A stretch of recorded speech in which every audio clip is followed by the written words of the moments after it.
Bonjour à toutes, dans cette vidéo je vais vous montrer comment boucher un trou sur un vêtement à l'aide de la broderie. Le but c'est que le trou n'en soit plus un et qu'on ne puisse plus du tout deviner qu'il y en avait un à cet endroit sur votre vêtement.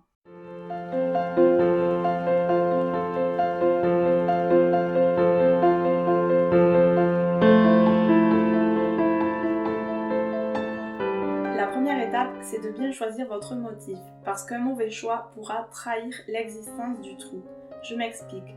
Selon l'emplacement où se trouve votre trou, vous devrez peut-être choisir un type de motif ou un autre. Par exemple, si votre trou se trouve sur un t-shirt, par exemple ici, sur le devant, vous pouvez tout à fait choisir un motif placé, c'est-à-dire un motif unique qui va se trouver à cet endroit du vêtement.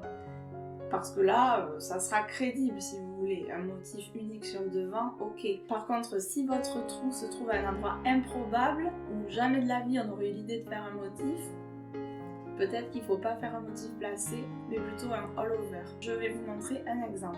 J'ai acheté cette robe sur Vinted en sachant qu'il y avait un trou qui se trouve au niveau de la cuisse. Donc j'ai choisi un motif all-over, c'est-à-dire un motif qui va se répéter sur tout le vêtement. Moi j'ai voulu faire des citrons, mais vous faites ce que vous voulez. L'idée c'est d'avoir un motif qu'on va répéter avec des déclinaisons. Par exemple, moi j'ai fait 3 citrons différents, à peu près de la même taille. Je vais les placer un peu partout sur le vêtement, notamment là où il y a le trou, mais pas que, sinon c'est pas discret. Une fois que vous avez défini votre motif, vous devez vous munir d'un morceau de thermocollant. L'idée, ça va être de boucher le trou avec ça. Il suffit de découper un petit morceau un peu plus gros que le trou, de le placer sur le trou et de repasser.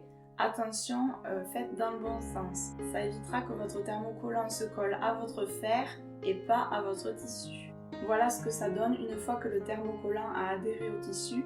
Là, le trou est bouché, je vais pouvoir broder tranquillement par-dessus et faire disparaître tout ça.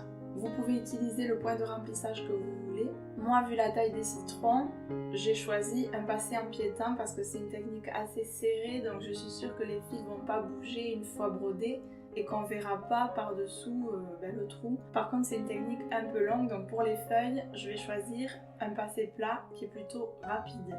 Disons rapide pour une technique de remplissage. Et pour les tiges, j'ai choisi un point arrière qui est très rapide parce que l'idée c'est quand même de ne pas y passer la nuit. Donc voilà, une fois que je positionne tous mes motifs où je veux sur ma robe, je commence à broder.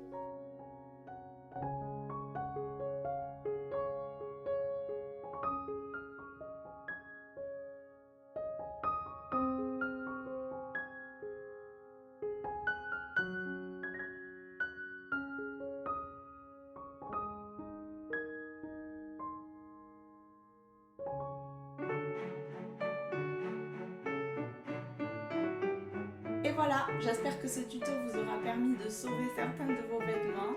Si vous avez aimé, n'hésitez pas à la liker, à la partager.